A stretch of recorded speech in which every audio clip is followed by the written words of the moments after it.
ইউরোপের দেশ সুইজারল্যান্ডের ব্যাংকগুলোতে বাংলাদেশিদের অর্থের পরিমাণ এক বছরের ব্যবধানে বেড়েছে ৩৩ গুণ।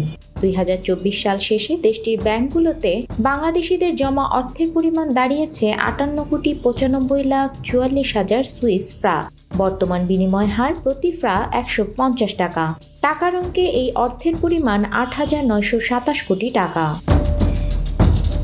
বৃহস্পতিবার সুইজারল্যান্ডের কেন্দ্রীয় ব্যাংক সুইস ন্যাশনাল ব্যাংক বিশ্বের সব দেশের সঙ্গে ২০২৪ সালে তাদের দেশের ব্যাংকগুলোর দায় ও সম্পদের পরিসংখ্যান প্রকাশ করেছে।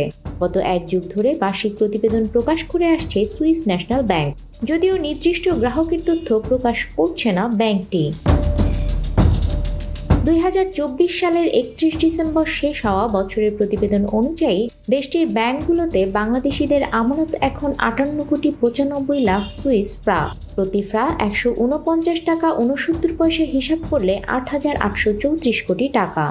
আগের বছর অর্থাৎ ২০২৩ সালে এটি ছিল মাত্র ১,৭৭,০০,০০০ সুইস ফ্রাঁ, যা বাংলা টাকায় ২৬৪ কোটি টাকার মতো।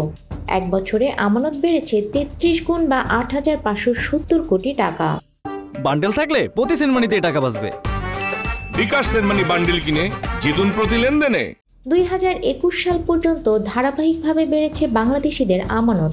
২১ সালে আমানত বেড়ে দাঁড়িয়েছিল ৮৭,১১,০০,০০০ সুইস ফ্রাঁতে, যা ইতিহাসের সর্বোচ্চ। এরপর নজিরবিহীন গতিতে অর্থ তুলে নেন বাংলাদেশিরা। ২ বছরে ১১,০০০ কোটি টাকা কমে সর্বনিম্ন পর্যায়ে নেমে যায় আমানত। ২ বছর টানা যে আমানত কমেছে তা হঠাৎ এত বেড়ে যাওয়ায় প্রশ্ন দেখা দিয়েছে।